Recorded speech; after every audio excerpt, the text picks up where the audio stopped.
It was a sunny yet chilly October day in the small seaside town of Hogan's Gap, California, and Halloween was just still 3 weeks away. Green, black, orange, and purple autumn decor lined the windows and walls of the rows of old false-fronted stores and colorful Victorian houses. In one large old mansion near the summit of Main Street, Gwen Berry was feeling lazy and content.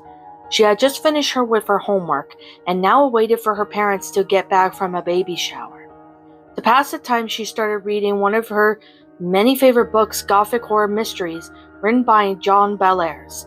So absorbed that she was in this literally masterpiece that she did not hear the patio door open, nor the pitter-patter of small footsteps approaching. "Gwen, do the cows climb the trees?" The tall, skinny girl of 13 looked up reluctantly. She had slightly upturned nose and blonde hair, cut pixie-style short, and she almost looked like almost white in the afternoon sunlight shining through the living room windows. The pin-sized questionnaire regarded Gwen with a pair of wide hazel eyes. She had freckled, turned upside-down nose button, and light brown curly hair badly in need of a trim. She was dressed in a faded demi overalls and a striped sweater. Mystified, Gwen looked at her little sister Paulie. "Huh? Do cows climb trees?" The 6-year-old stubbornly repeated with annoying loudness. Gwen studied the fidgeting munchkin for a moment. "Okay, first off, no they can't," she stated firmly. "Not unless the tree in question is really tilted and they are just standing on the trunk. And that's walking, not climbing. If the tree is smaller than the cows, then they're trampling it. Also, why are you asking me this question? Did you really see a cow climbing a tree?" "Yes," replied Polly brightly. Gwen raised her eyebrows a tad. "And where did you see this particular cow?" Her little sister wasn't one of telling tall tales, even though she believed in fairies, magical words, the Easter Bunny, and Santa Claus. She wasn't the only one that believed in that ridiculous stuff. A lot of people around here believed it, and not just little kids. Gwen, on the other hand, she considered herself a sensible realist, and saw it as her sworn duty to provide with Polly with explanations based on science and reason instead of magic and folklore. "Maybe you probably just saw a stray goat," Gwen brusquely thought. Not all surprising, since 5 houses down from them, the people that raised spotted boar goats for milk and show. Occasionally the goats would get out and their fences and enclosure, and would wreak havoc on the surrounding gardens and landscaping. Believing in being the naive and little kindergartner she was, Polly probably thought a spotted goat was a miniature cow. Either that, or she needed to get her eyes examined. "In a dream," answered Polly. She swept her small arms wide. "They were big horns, big feet, and they were all colored like chocolate chip cookies." Gwen looked nonchalantly up at the ceiling and shrugged. "And these cow cookies chased you up a tree?" Polly rapidly shook her head, causing her wispy locks to fly around. "Not cookies," she insisted. "They were cows," she frowned. "They kept licking me, so I climbed the tree. But they climbed up and kept licking my feet, and Melenva and Jared didn't help me one bit." Melenva and Jared were Polly's imaginary pixie friends, and they sounded just as annoying. Gwen frowned and wrinkled her nose thoughtfully. "I think you need some new friends." She turned back to look at the book and flipped the page. "Ones that would keep you from becoming a human saltlick." Polly nodded glumly. Lately, Melenva and Jared were becoming quite useless. They just sat around talking and holding hands rather than help her with stuff. If there was an actual place like the one in that Foster's Home for Imaginary Friends show, she'd exchange her so-called friends for brand new ones. Maybe even get a big purple monster like Eduardo. She thought Eduardo was cute, despite being scared of almost anything. "We need a dog," Pauline muttered, looking importantly at her. "Something big that will keep the burglars and boogers away." "I think you mean boogies," Gwen grumbled, wishing for the conversation just to end so she can get back to her reading. The issue of the dog became several times before at dinner, and the answer was always the same. Why can't we have a dog? Paulie wanted to know. No dogs. Please, Mummy? Pretty please with peaches and cherries on top? No. But Mom. Sweetie, we've been over this. Mom told her firmly. If we get a dog, you would have to take care of it, and I am convinced that you're not mature enough to be responsible for a pet. I remember your pet turtle that starved to death, and a certain bowl of goldfish were found floating belly up one morning. We have a cat, Paulie insisted. Dad shook his head. Freeloading slacker is more like it. He taught science at a nearby high school and entertained by the families endlessly with stories of terrible slacker students. Best to get a pet rock. Pet it like it doesn't require any maintenance. Plus, if you get tired of it, you can always use it as a paperweight or a doorstop. I don't want a pet rock, Paulie pouted. I want a dog. Why not get one of those small dogs like a Peek or a Chihuahua? Gwen suggested. I don't want a sissy wimp dog, Paulie whined, folding her arms. I want a blurry dog. Then Mom stepped in with a straightforward lawyer talk and listed a catalog of reasons why they shouldn't have a dog. The time-consuming project for carrying such a pet, the veterinary expenses, boarding, top-quality food and toys that would take a huge bite out of their finances. According to American Society for the Prevention of Cruelty to Animals, a large dog's well-being would cost about $780.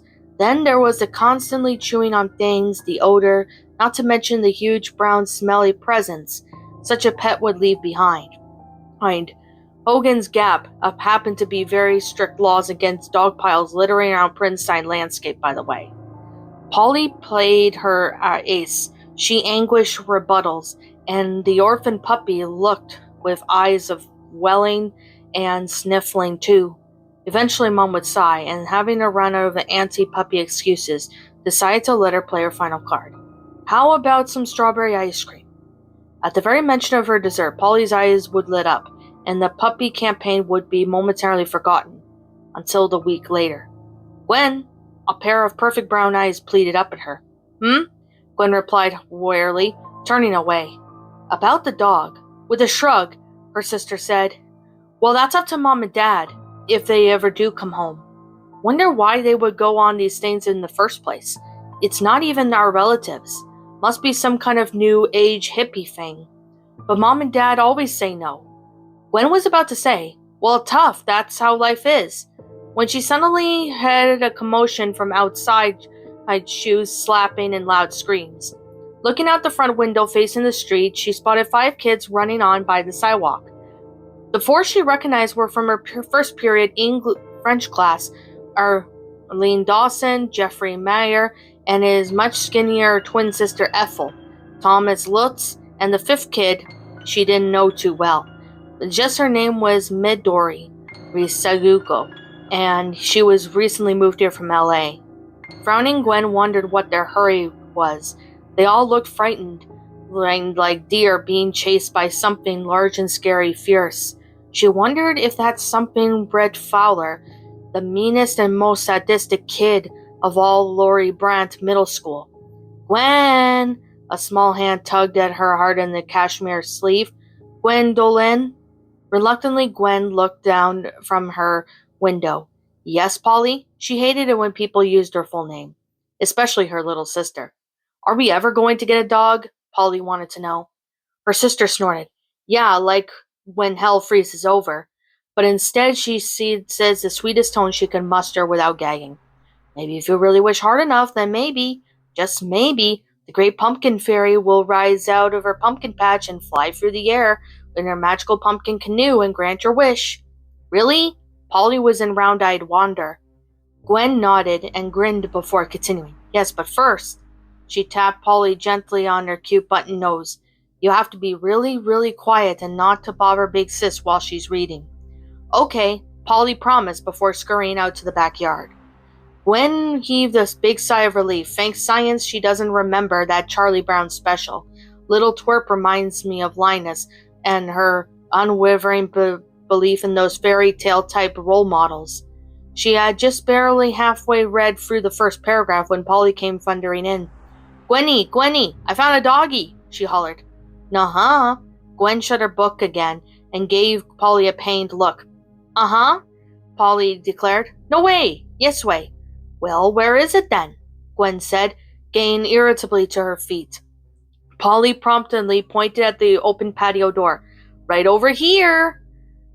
Gwen stared. Her eyes got as wide as Boulder marbles. Icy goosebumps pricked her skin from head to foot. Standing in the doorway was a shaggy dog the size of a small donkey. It had very sharp and purely white teeth. There was something strange about his greenish eyes, a suggestion of insanely and dark despair. Gwen couldn't move. She was riveted to the spot. Frantic messages in her brain told her to turn away, to grab Paulie and run, but her feet wouldn't respond, so instead her gaze was riveted on the beast as it padded slowly into the room. Although it rained heavily that morning, the thick, shaggy coat was bone dry, and its wide paws left no wet or muddy prints to mar the wooden floor. With an excruciating slowness, it padded over to Gwen and stared up at her with pupilless eyes glowing. It curled its lips back, revealing 2 rows of long, gleaming teeth, like a set of bear traps. See? Paulie exclaimed. See him smile? Gwen, that means he likes you. Oh crap, croaked Gwen. What's up, my pretties? It's the Lion Queen here. I want to appreciate you all for tuning into this video, and I do appreciate you guys supporting my video by giving this video likes and stuff. If you really enjoyed this video, be sure to leave a like, comment and subscribe if you're new, ring the bell for notifications to when I upload so that way you guys will get updated for whenever I upload. If you want to follow me on Twitter or Deviantart, feel free to leave a follow on those if you are interested in following me on those socials. If you want to support my backup channel, known as Ms. Dark Shigo, feel free to subscribe to it, as a link to that will also be in the About page section.